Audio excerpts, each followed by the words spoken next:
তাহলে kilometre per hour থেকে metre per সেকেন্ডে রূপান্তর। পুরা প্রসেসটা আমরা করব, কিন্তু পরীক্ষাতে পুরো প্রসেসটা করব না, পরীক্ষাতে শর্টকাট করব, সর্বোচ্চ এক লাইন।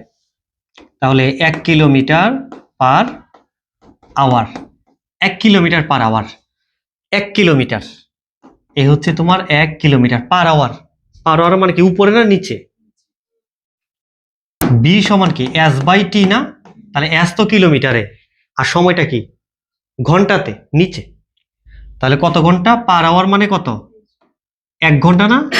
পার আওয়ার মানে 1 minute, per minute, per hour মানে 1 ঘন্টা, পার মিনিট মানে 1 মিনিট, পার সেকেন্ড মানে 1 সেকেন্ড। বুঝছো? ওকে, এখন আসো তাহলে 1 কিলোমিটার পার আওয়ার মানে হচ্ছে 1 কিলোমিটার বাই 1 ঘন্টা, মানে 1 ঘন্টায় সে 1 কিলোমিটার যায়, এটাকে বলা হয় 1 কিলোমিটার পার আওয়ার। আচ্ছা, 1 কিলোমিটার, 1 কিলোমিটার এটাকে আমরা 1000 দিয়ে গুণ করে দিলাম, কারণ 1 কিলোমিটার মানে কত?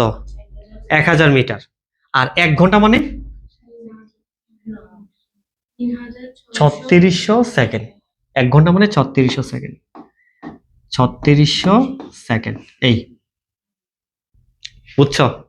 এখন তোমরা তো ক্যালকুলেটর দিয়ে ভাগ করে দিবা, না ভাগ করব না, আমরা শর্টকাট শিখতে চাই, তারপরে ভাগ করব। নিচে 3600 আছে, রেখে দাও। উপরে 1000 আছে, রেখে দাও। উপরেরটাকে 1000 দিয়ে ভাগ করে দাও, নিচেরটাকে 1000 দিয়ে ভাগ করে দাও। তাহলে এটা কি ছিল? মিটার, আর নিচে ছিল সেকেন্ড। তাহলে মিটার পার সেকেন্ড আছে। 1000 কে 1000 দিয়ে কেটে দাও, কত আসবে? 1। 3600 কে 1000 দিয়ে ভাগ করে দাও, কত আসবে? 3.6 না, 3.6। কত? 3600 ভাগ 1000, 3.6। এটা কত? মিটার। আর নিচে কি আছে? সেকেন্ড না? Metre per second. তাহলে 1 kilometre per hour, 1 kilometre per hour মানে কি 1/3.6 মিটার পার সেকেন্ড। এই যে তোমরা যেখানে দেখতে পাচ্ছ 1 কিলোমিটার 1, এই 1 মানে হচ্ছে এই 1, এই যে এই 1, যদি এখানে 2 দিতার, 2টা কিন্তু থেকে যেত। তাহলে 1 কিলোমিটার পার আওয়ার মানে কত? 1/3.6। তাহলে ওই 1 কিলোমিটারটাকে কি করতে হচ্ছে? 3.6 দিয়ে ভাগ করতে হচ্ছে। কথা বুঝছো?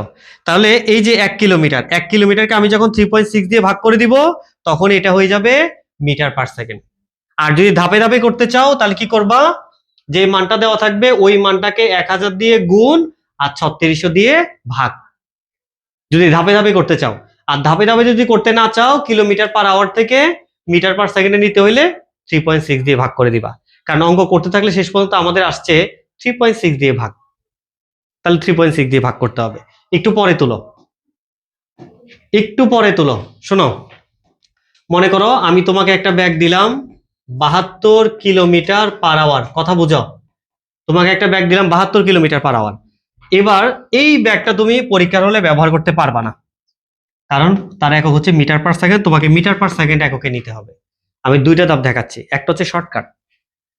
শর্টকাট, তাহলে শর্টকাট হচ্ছে যে মানটা তোমাকে দেওয়া থাকবে ওই মানটাকে তুমি 3.6 দিয়ে ভাগ করবা, ভাগ করলে ওইটা হবে মিটার পার সেকেন্ড।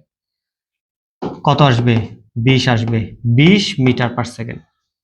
তাহলে 72 কিলোমিটার পার আওয়ার যেই কথা, 20 মিটার পার সেকেন্ড একই কথা। এটা হচ্ছে শর্টকাটটা। এবার আসো, তুমি যদি পরীক্ষার হলে টেনশনে থাকো যে টিচার কেটে দিবে কিনা শর্টকাট করলে, সেক্ষেত্রে তুমি একটা লাইন বাড়াবা। দেখো 72 কিলোমিটার পার আওয়ার, তাহলে 72 কিলোমিটার পার আওয়ার মানে কি 1 আওয়ার না? 1 আওয়ার। আচ্ছা, এবার একটু খেয়াল করো, ব্যাগের একক কি? Metre per second, metre per second. আচ্ছা, মিটার পার সেকেন্ড, তাহলে কিলোমিটারটা কিসে থাকতে হবে? মিটারে থাকতে হবে। তাহলে মিটারে থাকতে হলে কি করব? 1000 দিয়ে গুণ করব। এই হচ্ছে 1000 দিয়ে গুণ। আর 1 ঘন্টা মানে কত সেকেন্ড? 3600 সেকেন্ড। আর উপরে ছিল মিটার। এই কথাটাই তোমাদেরকে আমি বলছিলাম, যদি কিলোমিটার পার আওয়ার থাকে, তুমি যদি ধাপে ধাপে করতে চাও, উপরে 1000 দিয়ে গুণ, নিচে 3600 দিয়ে ভাগ। তাহলে 1000 দিয়ে গুণ, 3600 দিয়ে ভাগ। তুমি হিসাব করে দেখো, অবশ্যই 20 আসবে, অবশ্যই 20 আসবে। এখন মনে করে এমসিকিউতে আসছে অঙ্কটা, তুমি কেন ধাপে ধাপে করবা? টিচার তো তোমাকে জিজ্ঞেস করবে না তুমি এটা কোন নিয়মে করছো, কারণ এভাবে করতে গেলে তো আমাকে মিনিমাম তো 2-3 সেকেন্ড একটু বেশি লাগেই।